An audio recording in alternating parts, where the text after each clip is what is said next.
जय हिंद। स्वागत है आप सभी का ऑनलाइन क्लास बड़कोरेस में। अभी तक हमने आम और केले की खेती के बारे में देखा था।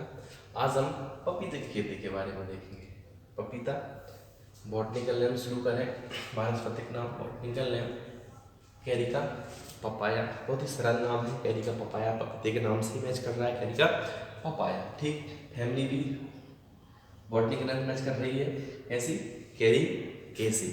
ठीक, उत्पत्ति ओरिजिन कहाँ हुआ था तो ईस्ट अमेरिका में इसका उत्पत्ति स्थान माना जाता है। ठीक, पपीते के जो फूल होते हैं उसमें तीनों प्रकार के फूल होंगे, नर फूल, मादा फूल और उभयलिंगी फूल। ठीक, तीनों प्रकार के फूल जो है पाए जाते हैं, नर फूल, मादा फूल और उभयलिंगी फूल। किसमें? पपीते के बारे में पढ़ रहे हैं। ठीक है ना।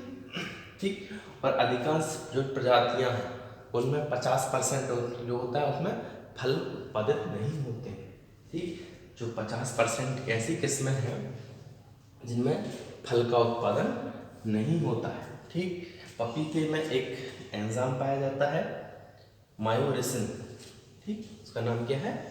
पपीते में एक एंजाइम होता है, उसका नाम क्या है? मायोरोसिन। ठीक, पपीते का पीले रंग का कारण क्या है? कैरी केजेंथिन।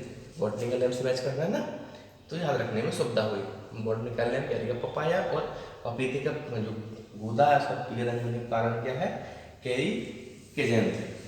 ठीक, बात करें वही पपीता जो है वो पाचन शक्ति बढ़ाने के लिए लाभदायक है, यह अच्छा माना जाता है।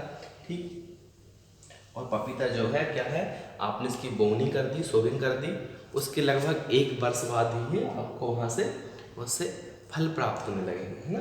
कब? 1 वर्ष के अंदर ही पपीता जो है वो फल देना चालू कर देता है।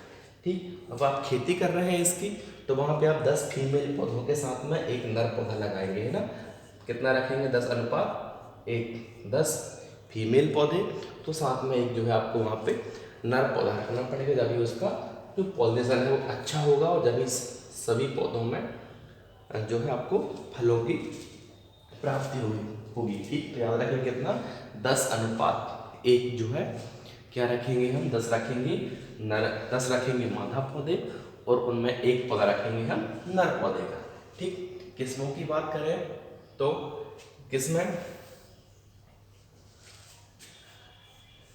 पूसा नन्हा, ठीक, वॉशिंगटन, हनी ड्यू, पंत पपीता, ये कुछ जरूरी किस्में हैं।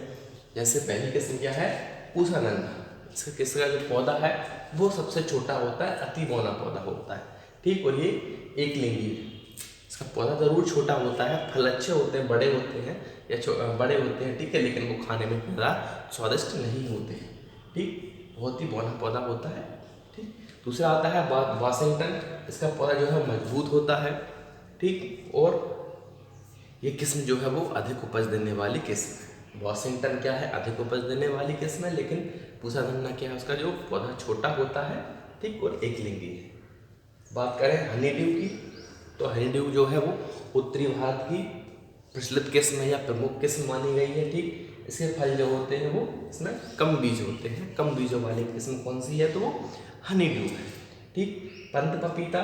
पंत पपीता की खासियत है क्या होगा? इसमें लगभग तने की ऊंचाई से 60 सेंटीमीटर से ही आपको वहाँ से फल लगने प्राप्त लगेंगे, जड़ें रहेंगी। ठीक है, और यहीं से आपको यहाँ से ही फल जो है वो यहीं से प्राप्त होने लगेंगे। ठीक, लगभग कितनी? 60 सेंटीमीटर की दूरी से ही फल जो है वो लगने चालू हो जाते हैं। ठीक, वहीं बात करें, यह किस्म जो है वो पंतनगर नैनीताल से निकाली गई है। ठीक, कौन सी किस्म? पूसा नन्हा पंतनगर नैनीताल से निकाली गई। उसके अलावा अन्य किस्में कोयम्बटूर 1, कोयम्बटूर 2, कोयम्बटूर 3, 4, 5, 6 ऐसी कोयम्बटूर के नाम से हैं। कोयम्बटूर 1, 2, 3, 4, ठीक है ना, 4, 5, 6 या 1, 2, 3, 4, 5, 6। कोयम्बटूर 1, कोयम्बटूर 2, कोयम्बटूर 3, इस प्रकार से कुछ कोयम्बटूर किस्म है। उसके अलावा पूसा मैजेस्टी और पूसा डोवार्फी पपीते की प्रमुख किस्म है। बात करें जलवायु की, तो खेती करने के लिए तापमान चाहिए होगा कितना? 12 से 14 डिग्री सेंटीग्रेड में हम अच्छी खेती कर सकते हैं। मिट्टी चाहिए रेतीली दोमट मिट्टी, जिसका पीएच मान कितना होगा? 7 से 6 के बीच में होगा। अच्छी खेती कर सकते हैं हम। और हमें प्रवर्धन के लिए या फैलाव के लिए बीजों की आवश्यकता होगी, तो लगभग 400 ग्राम जो है बीज है तो हम 1 हेक्टेयर में इनका लगा सकते हैं। 1 हेक्टेयर के लिए हमें 400 ग्राम फूलों की और बीजों की आवश्यकता होगी। अनुपात कितना रखेंगे हम नर मादा का, वो भी ध्यान रखना है, 10:1। 10 पौधे जो है वो फीमेल के और 1 पौधा जो है वो नर का रखेंगे। अंतराल की बात करें तो 2 × 2 मीटर की दूरी पर हम इनको लगा लेंगे, ठीक। और उपज कितनी प्राप्त होगी, तो उपज प्राप्त होगी हमें 50 से 100 किलोग्राम, 10 हो गया वहाँ पे, 50 से 100 किलोग्राम प्राप्त होगी हमें 1 पौधे से, ठीक। तो ये हुई कुछ पपीते की खेती के बारे में, ठीक। धन्यवाद।